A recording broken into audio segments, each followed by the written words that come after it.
said, I'm sorry, 3 Reload. or 3? Yes. Turn it on. What do you play this year? I played at 3-3. Devon, do you see yourself more in a fourth defensive tackle than a 4-3? Can you play nose tackle? Do you have any 3-4? I think I'm very scheme diverse. I think I can play in both 4-3 and a 3-4. Just because I don't see the 5 technique being that much different from playing the 3 technique, so I feel as though I can play the 1 technique too. What do you think you can credit your improvement senior season or this last season to? You had a pretty big jump. Just putting more focus into football. I learned how to watch tape better with my defensive line coach, and I just put a lot more hours than I did the previous year into getting ready for games. And how hard was it? I mean, obviously last season there were so many off-the-field distractions. How were you guys kind of able to keep your focus throughout?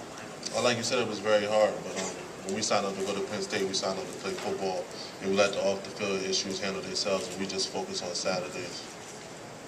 Devon, what is it that allows you to play the 5 and 3? Just because when I went to Penn State, Coach Johnson let me get a taste of all the different positions on the line. And I practiced when I first got to Penn State, and then I moved on to the 3 technique my sophomore year, and I played both the 3 and the 1. And then for my senior year, I played the majority of the 3 technique. So I got a taste of every last position on the defensive line. And the 3 is similar to the 5 in some schemes? Right. Just as you don't have as much space as a 3 technique as you do a 5. But. Devon, were you back on campus for the Memorial Hilltop? Yes, I was. I got a chance to go back up there for the memorial. I didn't get a chance to make it to the funeral. Was there one image or something from that time that stick with you the rest of your life? I think something I just learned from being back at the memorial is that what I experienced playing under Joe Paterno, people that played back in the 60s and the 70s and the 80s, they all had similar stories. So that just shows you that he remained the same coach the whole time through his tenure there at Penn State. He was just able to adapt to football as it changed over time. Where did you travel from to get back? Miami. Can you talk about maybe your personal feelings towards Paterno and what you thought of him as a man? I think highly of Coach Paterno. I think he's the reason why I am who I am today. Being under his program, it helped me grow as a person, and it helped me grow as a football player, and also become the father that I am today. And can you talk about that defense? I mean, that Nittany Lions defense was so good all year. I mean, what do you guys think made it that you could step up this year and perform that way? Because of the previous year, we didn't feel as though we did a great job. We didn't think that we played that Penn State defense.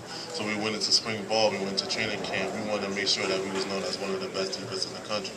So like I said, I did to grow personally. As a team, we just put in a lot more hours on and off the field just to prepare ourselves for the season. And do you think that kind of got overshadowed towards the end of the season? I mean, obviously it was such a strong year, and people weren't really talking about how good you were at the end of the year. Yeah, we think it got overshadowed, but it was for good reason, though. It was a big thing that happened at Penn State. We understood how the media was going to catch on to it. But like I said, we just try to focus on football as much as possible. Devon, for you personally, you went from starting a guy in a rotation to being a first-round pick, like top 10 pick.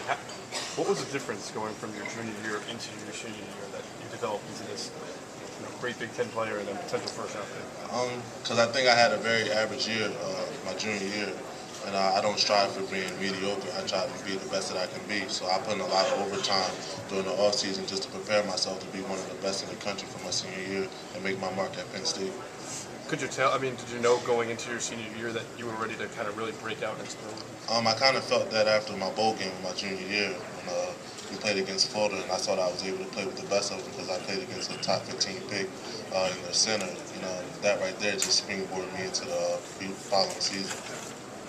I know you've got a few teammates who are going through this process with you. Have you been working out with some of your defensive teammates and preparing together? No, actually, we trained at all different facilities for the off season.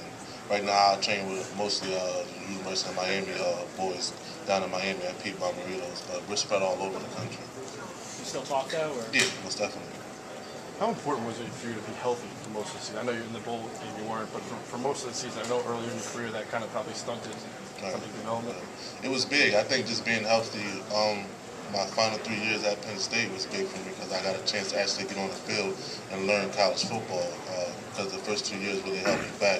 But I was able to grow mentally in those 2 years. But being healthy in my senior year was big because I was able to go out there every week and perform my best for my team. Was it frustrating those first 2 years? Yeah, it was very frustrating, man. just because I battled my way back in 9 months of rehab from my ACL just to to break my fibula the next season. It was hard on me, but I just kept my faith and kept pushing forward, and it played out for me. Do you feel like you're the best defensive tackle? If so, what makes you the best? I think hands down I'm the best defensive tackle in this draft. Just because I feel as though that I wanted more, and I was able to take over a lot of games this season, and just the production that I had, I was able to disrupt plays even if I wasn't making statistics as in tackles or sacks. If I was able to disrupt the play. Your reaction to analysts that say this is a weak defensive tackle around the class? I mean, everybody's entitled to their own opinion. We have our film to prove that we're not a weak defensive class, and we have this weekend to prove that we're not a weak defensive class. So we have time to prove them wrong. One of the Big Ten's linemen said that you were the best defensive lineman you're up against. I guess what does that mean to you? That means a lot to me. Like I said, I strive to being great. And when you get compliments like that, that just lets you know that all your hard work is paying off. Have you had any interaction with who's the toughest guy you went up against? I think the toughest guy I went up against was actually one of my old teammates, Johnny Troutman, just because we've been at Penn State for 4 years together. So he knew all of my moves and all of my tendencies. So when we went up to him, it was just head to head, just who he was more visible.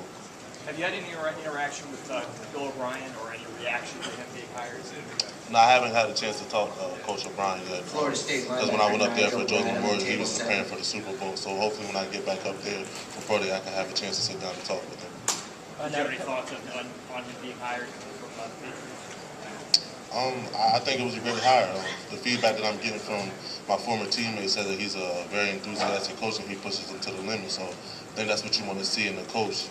I think the main concern was just him upholding the tradition of Penn State and what Joe Paterno had implemented there. And I think he's going to do a great job of that, but also throwing a little bit of his flavor as expected. Are you having a lot of teams ask you about the experience of what happened off the field on campus there this year and what you want to do? Actually, I haven't had a chance to talk to any teams yet, but I'm pretty sure I'm going to get a lot of those questions. I'm ready to answer them. What will you tell them? What will you tell them?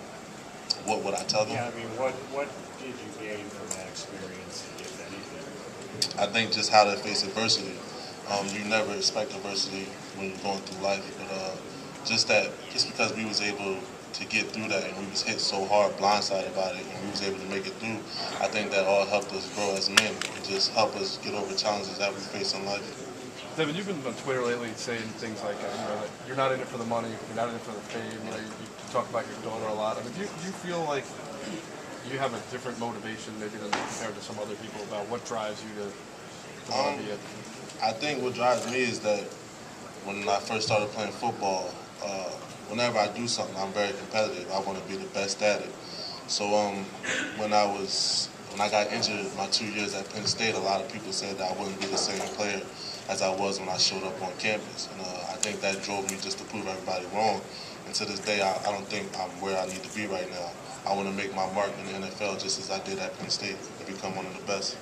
Was that Marquise Pouncey you went up against in the bowl? Yes, sir. And you felt like you held your own against him? Most definitely. Now, does it help you? The Penn State brand is obviously so respected in the NFL. Do you think that's kind of an advantage that you have as you go into the draft? I would like to think so.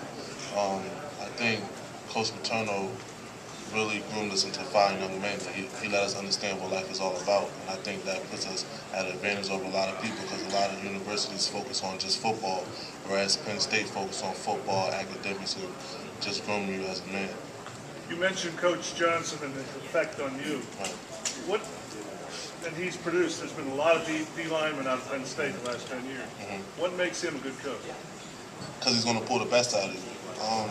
One of the things I learned from Coach Johnson is when you see players get injured, coaches tend to forget about them and just move on to the next person.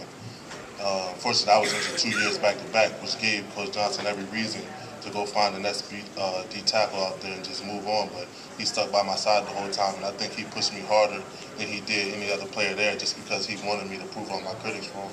So I just learned that he was a great coach, but he was an even better person, a better man.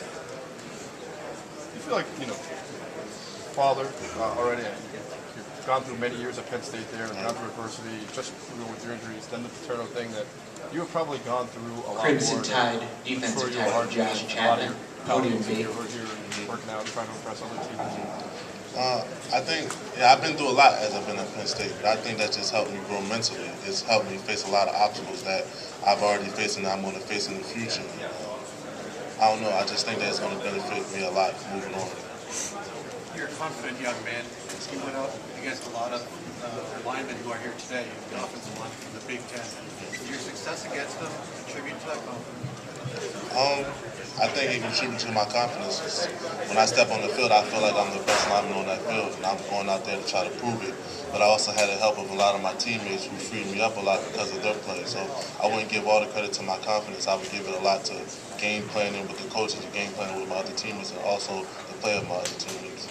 Yeah, the first game after George passed, the Nebraska game, I think you led the team out of the tunnel. Can you talk about, did you feel like the team needed somebody to hold them together? Did you feel like you were the guy that needed to step up and really, kind of a leader?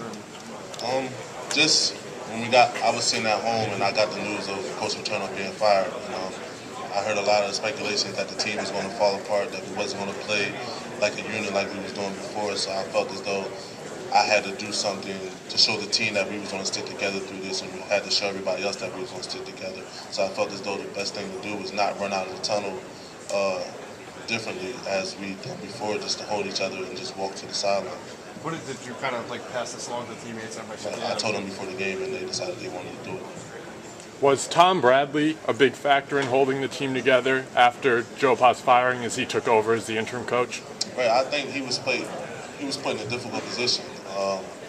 Having to step up like that and keep his mental toughness after seeing one of the coaches he coached under for 30 years just get fired like that. I think he did a great job of trying to hold himself together, not show any emotion, and just hold the team together so that we can push forward through the rest of the season. Say that again. Drew Rosenhaus. Devon, who do you model your game after? In the NFL? To be honest with you, I don't think I would model my game after anybody. My goal throughout college, my goal getting to the NFL is to make my own mark and to have somebody style their game after mine and just make my impact.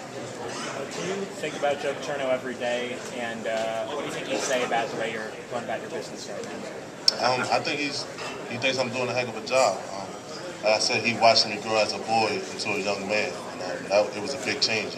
I wasn't as mature when I first got to Penn State as I am now, and I credit that all to Coach Paterno. And I think that him seeing me and him seeing my fellow senior teammates who's also here at the Combine, just trying to move forward and fulfill our dreams, he's very happy at that. When you think about what's changed at Penn State in the last 4 months, everything that's happened, it's hard to wrap your head around it. I mean, 4 months ago, Joe was the coach. He was obviously alive and well. And, nothing had happened with Sandusky. How does that seem to you? Do you believe it? I mean, I think now, as time goes on, I'm starting to come to grips with it. It's starting to hit me that it is reality. But when it first happened, it was hard to believe just because it snuck up on us. And seeing Coach Paterno fired and then a couple months later seeing him pass away, it was hard on us. I feel as though Coach Paterno made his mark on our program and he made his mark on this world, and it was just his time to go home. So. Was it wild to you that maybe you were his last class? I mean, you and your fellow seniors were the last class playing under Coach Paterno. Yeah, we think about that all the time. It was definitely a privilege to play under Coach Paterno. Not a lot of players get to do that. Not a lot of players get to understand what it's like to coach under a legend. Just get all the life lessons that he teaches you. So it was a blessing being able to play underneath him. Do you know what teams are scheduled to interview with him? No, sir. We only get that room notice. We don't get to stand there. Thanks, guys.